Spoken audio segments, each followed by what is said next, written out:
ऊंट के प्रश्न। एक दिन की बात है। एक ऊंट और उसका बच्चा बातें कर रहे थे। बातों बातों में ऊंट के बच्चे ने उससे पूछा, पिताजी, बहुत दिनों से कुछ बातें सोच रहा हूँ। क्या मैं आपसे उनके बारे में पूछ सकता हूँ? ऊंट बोला, हाँ हाँ बेटा, जरूर पूछो बेटा।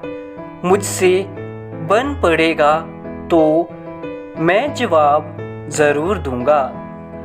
हम ऊंटों के पीठ पर कुबड़ क्यों होता है पिताजी? ऊंट के बच्चे ने पूछा। ऊंट बोला, बेटा, हम रेगिस्तान में रहने वाले जीव हैं। हमारे पीठ में कुबड़ इसलिए है ताकि हम इसमें पानी जमा करके रख सके। इससे हम कई कई दिनों तक बिना पानी के रह सकते हैं। अच्छा, और हमारे पैर इतने लंबे और पंजे गोलाकार क्यों है? ऊंट के बच्चे ने दूसरा प्रश्न पूछा। जैसा मैं तुम्हें बता चुका हूँ कि हम रेगिस्तानी जीव हैं। यहाँ की भूमि रेतीली होती है और हमें इस रेतीली भूमि में चलना पड़ता है।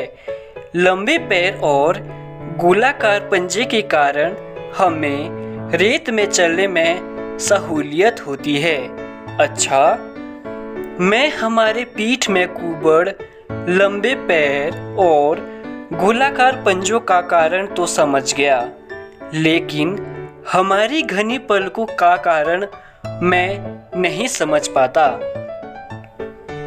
इन घनी पलकों के कारण कई बार मुझे देखने में भी परेशानी होती है।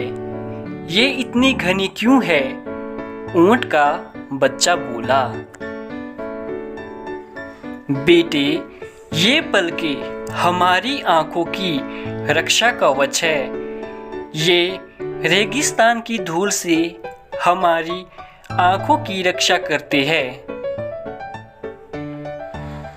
अब मैं समझ गया कि हमारी पीठ में कुबड़ पानी जमा कर रखने, लंबे पैर और गोलाकार पंजे रेतीली भूमि पर आसानी से चलने और घनी पलकें धूल से आंखों की रक्षा करने के लिए है।